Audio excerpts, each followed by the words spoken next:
Hi everyone, so I'm back with vlog number 3, and in this vlog I'm going to talk about Angels in America episodes 2 and 3.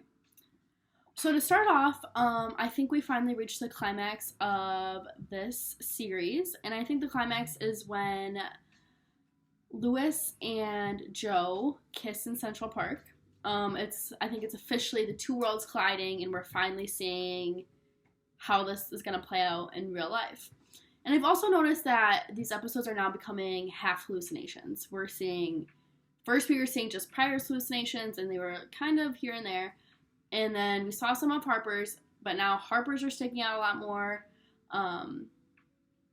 Pryor's are really coming to life, and now we are also seeing Roy's hallucinations. So half of this TV show now is hallucinations, and it's kind of hard to follow along, but I think this is going to play out more towards the end of the series. As we know, Pryor's obviously in the hospital, but here I think is a pivotal moment in Lewis's life where he's finally getting out of his skin, looking to someone more than Pryor.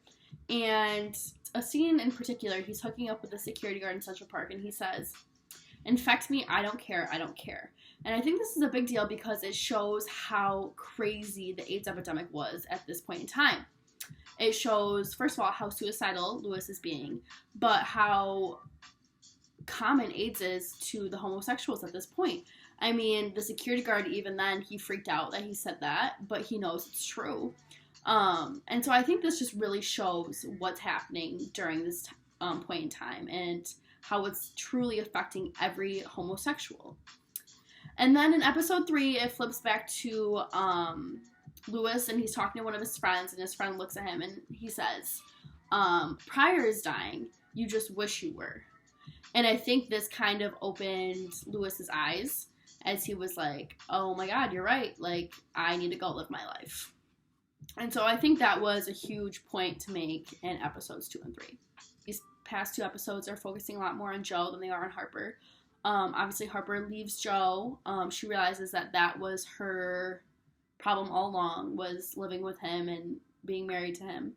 And so now I think it's kind of focusing on Joe and his life and how he is going to now come out into this new era where AIDS is like biggest worry for any homosexual, and he's just now coming out as one. So I think this is going to be really interesting to see play out in the next few episodes.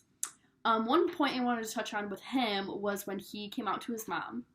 Mom's reaction to him coming out was, "It's late, you need to come home to your wife, and you know that drinking is a sin." So there she's not flat out saying she disagrees with him being homosexual, but she's implying that you do have a wife and that she is religious and she does know drinking is a sin. So she's implying that homosexuality is also a sin.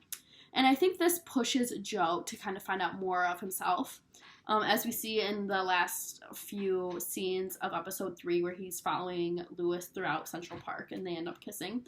And I think this is just a pivotal moment in what's going to happen in the next couple episodes as to Joe finding out who he truly is during this AIDS epidemic. In the show, we obviously see Joe, who is a middle-aged man who is well-established. He's married, he has a job, and he's now just now coming out as a homosexual. And I think nowadays we're seeing people be a lot more comfortable with their sexuality at such a younger age. And so I think that's kind of the difference, is this AIDS epidemic really scared people into kind of hiding out and realizing that it's hard to be gay in this time period. And obviously this didn't stop Joe. He's a Republican. He voted for Reagan.